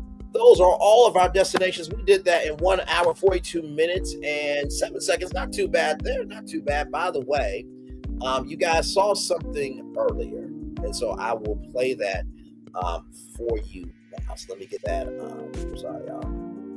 There we go. Sorry, I was trying to take that comment. Here we go. So let me play that for you all here real quick.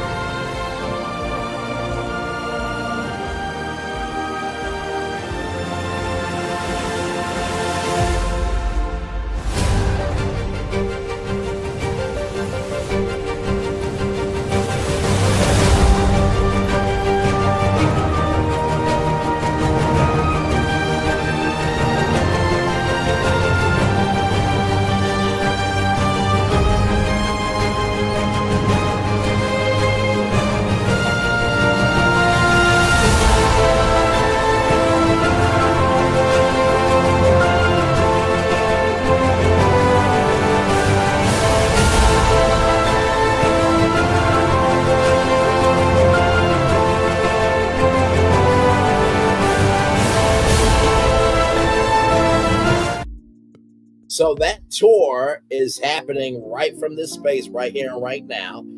So let me give you the intel here. So this is really huge. Universal Orlando Resort launches National Epic Universe Portal Tour in select cities this spring.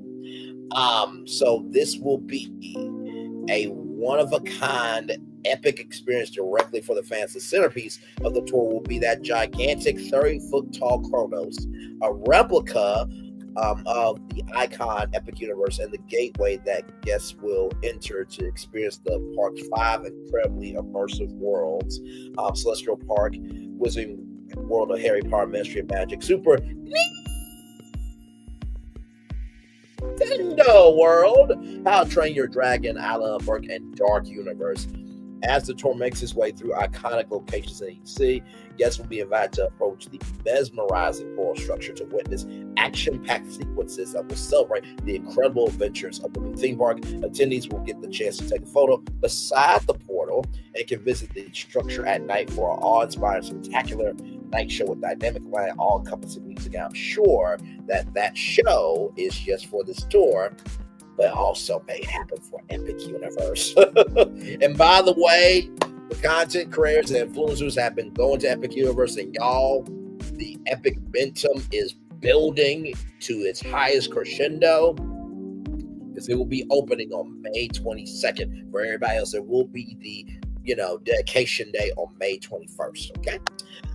Yes, indeed, there. And theme park enthusiasts visiting the port will also have the chance to enter a sweepstakes to win a trip to Universal Orlando Resort and experience Universal Epic Universe for themselves. So the portal tour will be open from 10 a.m. to 8 p.m. subject to change. So the tour has been open for 2 hours and 45 minutes so far in Atlanta, Georgia. So that will be happening April 11th through the 13th in Atlanta, Georgia. So if you are in Atlanta, Georgia, go to Pemberton Place adjacent to the World Coca-Cola right now. Okay, so you got 3 days, 11, 12, and 13. So you got 3 days.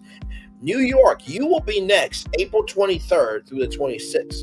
New York City, New York, Rockefeller Plaza, because Universal Orlando is owned by NBC Universal. May 16th through the 18th. Philadelphia, Pennsylvania, the home of Jill Scott Lee, of course. I'm slipping the tongue there, but I meant Jill Scott. And that will be at the Rocky Steps. And then June 13th to the 18th, Chicago, Illinois, Pioneer Court. So how cool is that? So I brought that because the tour is starting today. And also, too, wanted to bring you this news right here. I saw this on my Google app. And y'all know, we saw Dart, right? This cute dragon right here, name is Pouncer. I want you guys to see Pouncer in action. So here we go. All right, well, at least if we play Toothless Says, all of these Vikings can play along. All right, let me explain to them how it works, though. So, because Toothless is our alpha dragon and all other dragons listen to him, if I say Toothless Says, you do what I say. You can finally live your How to Train Your Dragon. I hate when it does that. All right, well, at least if we play Toothless Says. You can finally live your How to Train Your Dragon. We get. All right, well, at least if we play Toothless Says, all of these Vikings can play along. All right, let me explain to them how it works, though. So, because Toothless is our alpha dragon and all other dragons listen to him, if I say Toothless Says, you do what I say. However, don't say Toothless Says, do not do what I do. Got it? Yeah. Got it? Amazing. I know, you're the champ. You got this. All right, everyone. I think Toothless Says. Look up. Look at that. Some of you have already left. That's okay. Toothless Says, look down. Good. Okay. Toothless Says, wiggle your ears. You're a human. You can use your hands. You gotta use your advantage. That was a good one. Oh, cute. Okay. Toothless Says, blink your eyes.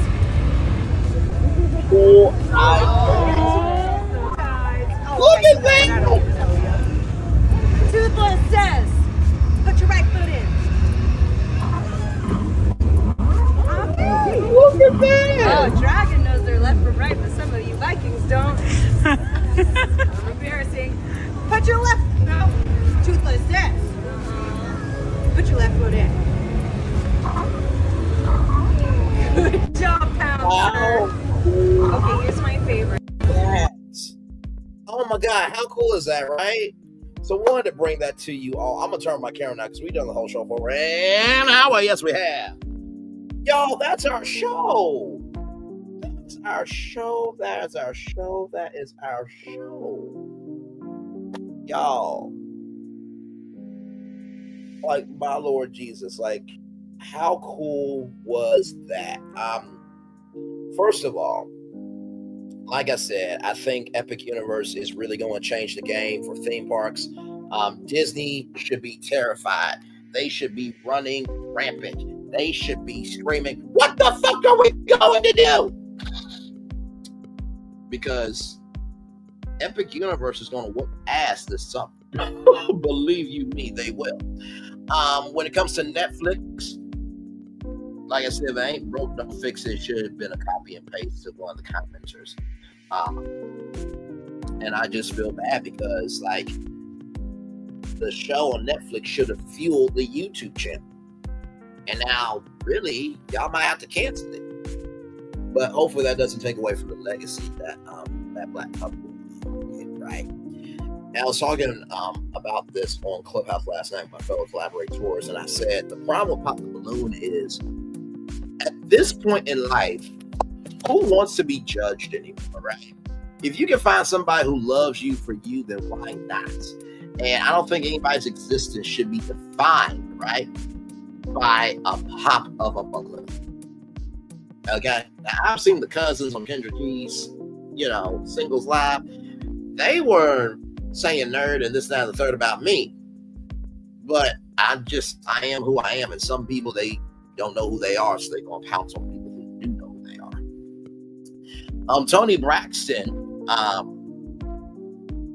it's okay not to be married if the person's not right for you, but also, too, like, don't lie about it. You know what I mean? Just, that's not the move. Ray J, dude, I don't know what you're going to do with yourself, but you need to figure yourself out. You really, really need to figure yourself out, because this behavior is not helping you out. It's hurting you. It's absolutely hurting you. Porsha Williams, woo, child, to say that Kenya Moore had underage pictures of Ridley, my Lord Jesus. And for Nene to say what she said about, the network, they don't need you anymore, this, that, and the third, and Britt Edie to say that Kenya Moore's not the victim. Listen, I agree with Britt Edie. that Kenya Moore is not the victim here. Like I said, unequivocally, many times, Britt Eady said was dead wrong, flagrantly outlined, disrespectful. Kenya Moore still did what she did. I'm not going to negate one action and not recognize the other. Y'all can miss me with that shit. The underage pictures, Porsha, you better have receipts, child, because that's a very heavy accusation to claim. But of course, we don't know all the tea. But I'm sure Michelle A.T. does, because she was the one who said that Britt Eady allegedly got a bump in pay, and that Kenya Moore would not come back for season 17 or 18.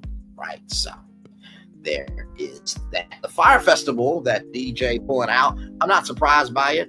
The festival is not happening. I'm just waiting. We're just all waiting for the documentary to happen. James Toback to pay $1.68 billion for his sexual harassment lawsuit. Bro, you did that shit. You did that shit, okay? Okay. No, bro. No. And then you're going to blame it on having diabetes? Bruh. I just can't. Walter Jones, shout out to you, good sir, for standing in your truth of that. What you did and what y'all did was a privilege. I think, we do not appreciate the good of what we have in life, not nearly enough as we should. So shout out to you. Then Alex Ridley, who is Gabrielle Cinemay's mom, rest in peace to her. Shout out to Gabrielle Cinemay's mom, family, friends, and everybody in between. Like I said, I did call Britt Eady out. I absolutely did, and I will show that clip again here, just to prove that I did say what I said. So while Brittany Eady was dead wrong for what she said, unequivocally, Kenya Moore still did revenge P. We're not negating that for shit. So while Brittany Eady was dead wrong for what she said, unequivocally, Kenya Moore still did revenge P. We're not negating that for shit. So while Brittany Eady was dead wrong for what she said, unequivocally, Kenya Moore still did revenge P. We're not negating that for shit. So while I think y'all get the point. You can call out people and still like them. That's what Team Troll needs to recognize here. And like I said, with Pouncer here. So cute. All right, y'all, that is it for me. I will see all of you soon. I want this show to be clipped for sure. Thank you to everybody that came through. I am seeing the new subs. One love, much love, all love to each and every single one of you. Like I said, your Beyond the Gates episode 29 review is getting uploaded.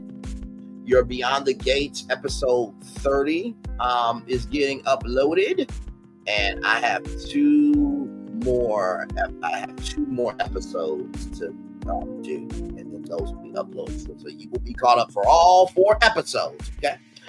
With that being said, one love, much love, all love. I feel the love and send it right back to you. I'll see you a little bit later on tonight. At 6 o'clock, I'm gonna try to go out and get me a Dunkin' cold brew, because I always try to have myself a moment for myself on Fridays. We got to take we should all take a little time for ourselves and enjoy the view. Once will be over. One love, much love, all love. I feel love and send it right back to you. Bye, everybody. Like I said, Married to Medicine should be tonight at 6 o'clock. Regardless, I have never failed at not giving y'all a show. Okay, even when I was late, I still gave y'all a show. That's doing more than most. Okay. All right. One love, much love, all love. Bye, everybody.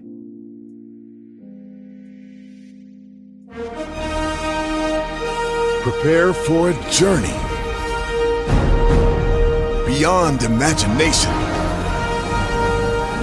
beyond belief, beyond anything you've experienced before.